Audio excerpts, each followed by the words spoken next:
Welcome back, my loves. Today we step into one of the most challenging and transformative spaces of embodiment, relationship. Not relationship as attachment, not relationship as role, relationship as a meeting of fields, two sovereign beings encountering each other through the prism of human experience. This is where embodiment becomes real, where spiritual concepts become lived truth, where the nervous system meets another nervous system and reveals what we have not yet mastered within ourselves. Relationship is the grand mirror of the universe, and today we learn how to stay sovereign within it. The first teaching. Sovereignty is not separation. It is self-recognition. People often confuse sovereignty with independence, distance, or emotional detachment, but true sovereignty is none of those things. Sovereignty is the recognition that you are the source of your experience, that no one can give you what you refuse to give yourself, that no one can take from you what you have claimed internally. Sovereignty is the awareness that your energy is yours, your truth is yours, your alignment is yours, your meaning is yours, and your timeline is yours. You bring yourself to relationship as a complete being, not as the need to be filled or a void to be soothed. Sovereignty is not distance. Sovereignty is clarity. Second teaching. Relationship is the dance of two fields, not two personalities. Every relationship is a meeting of energies, long before it's a meeting of minds, stories, or identities. Your field speaks before you speak. Your nervous system communicates before you communicate. Your truth vibrates before you reveal it. This is why the most honest relationships are not built on what is said, but on what is felt. Sovereignty in relationship means you stay rooted in your field even while interacting with another. You do not merge out of fear. You do not shrink out of desire. You do not perform for approval. You do not abandon yourself to maintain harmony. Harmony that requires self-abandonment is not harmony. It is suppression. The third teaching. Most people don't lose themselves in love. They lose themselves in fear. Fear of rejection, fear of conflict, fear of abandonment, fear of disappointing someone, fear of losing the connection. And so they bend their truth. They swallow their feelings. They soften their boundaries. They say yes to stay loved and no only in private within themselves. But here is the divine law. Love never requires self-betrayal. Fear does. Anything you do to earn love is by definition not love. Love recognizes sovereignty. Love honors the field.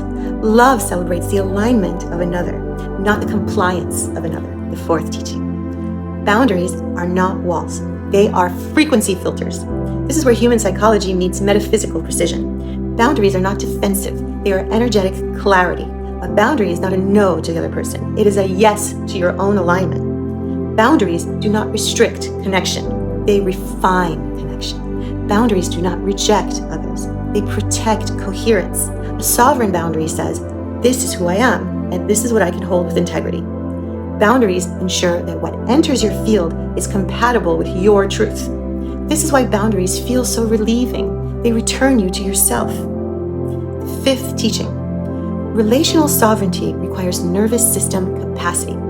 You cannot stay sovereign if you cannot stay regulated in the presence of another.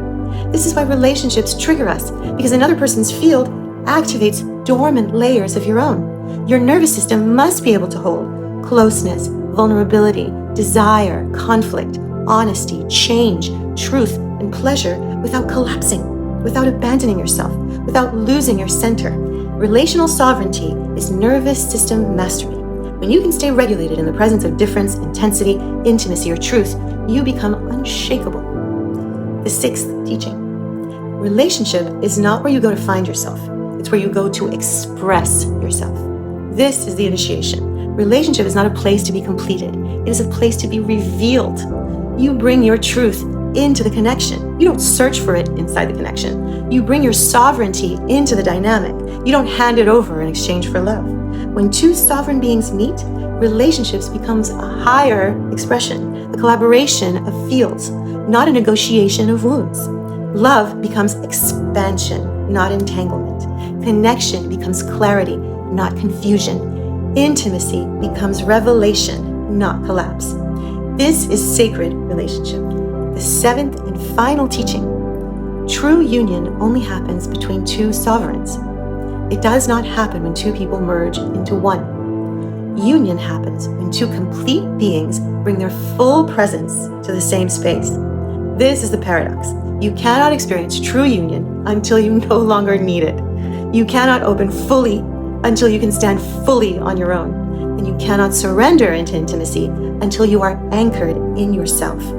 And once you reach that point, love ceases to be a negotiation and becomes a transmission. It becomes two flames that do not fuse, but burn side by side, each making the other brighter. You were not meant to disappear into another. You were meant to be amplified by another. You were not meant to bend your truth for love. You were meant to bring truth into love. And you were not meant to lose yourself in connection. You were meant to meet yourself more deeply through connection. Sovereignty is not the end of relationship. It is the beginning of sacred relationship, because when you stand anchored in your truth, your boundaries clear, your nervous system opens, your field coherent. You become a partner who elevates the relationship by the sheer clarity of your being.